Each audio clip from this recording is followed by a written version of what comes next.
I'm Debi Peverill, and you're listening to one of a series of posts about pricing. Today, we're talking about the value to the customer. Okay?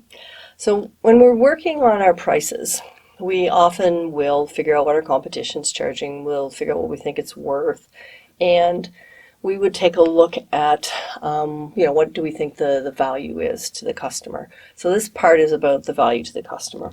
So let me tell you a story about $5 earrings. I was at a market years ago, and there was a woman there with a table full of beautiful jewelry, and there was a pair of earrings that caught my eye. I asked her how much they were, and she said they were $5. And I, of course, was horrified, because why would earrings only be $5? So I asked her, I said, how can they only be $5? And she said, well, it's just a bit of wire and a bead. And I said, well, that's not what I see. What I see is a one-of-a-kind pair of earrings being made by hand by a Nova Scotian Artisan. One-of-a-kind, pretty earrings. And, the point, of course, is that what I saw as the customer was different than what the artist who created that piece of jewelry saw.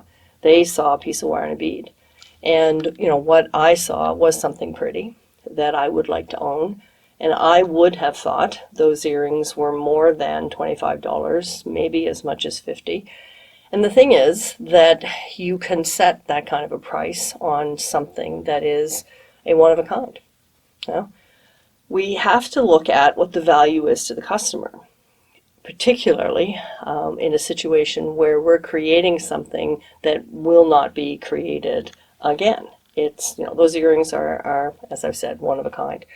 So the cost isn't always what's relevant, particularly if we're talking about things of artistic value. I'm pretty sure the Mona Lisa painting isn't valued at the cost of the canvas and the paint that's on that canvas and the hours that went into creating that paint, right? So, the thing is, there are things that are worth a lot more than what they cost to create. And, we might sell our business short if we don't consider what it's worth to the particular customer. And I see this as well with technology. As we're able to do things faster than if we're charging by the hour, we might be tempted to charge less for it. And there's, an example in my tax preparation business.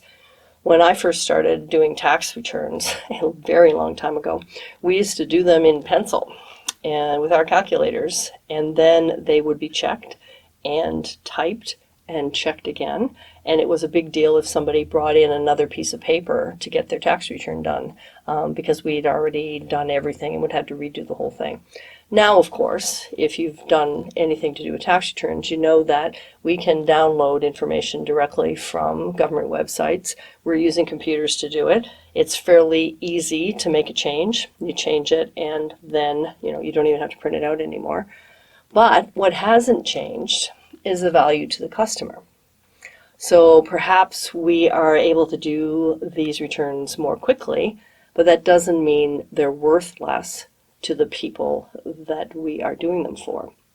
So I would suggest that you also consider the perception of value when you're looking at your pricing, right? You look at your competition, you look at your costs, you look at your gut feel, and then you think about, what is this worth to someone? Because, with your years of experience and your abilities, you might think that something is fairly straightforward to do and therefore not worth much. But to your customer, this is a much bigger deal. So, last thing to say, do your calculation, but don't overlook the value to your customer.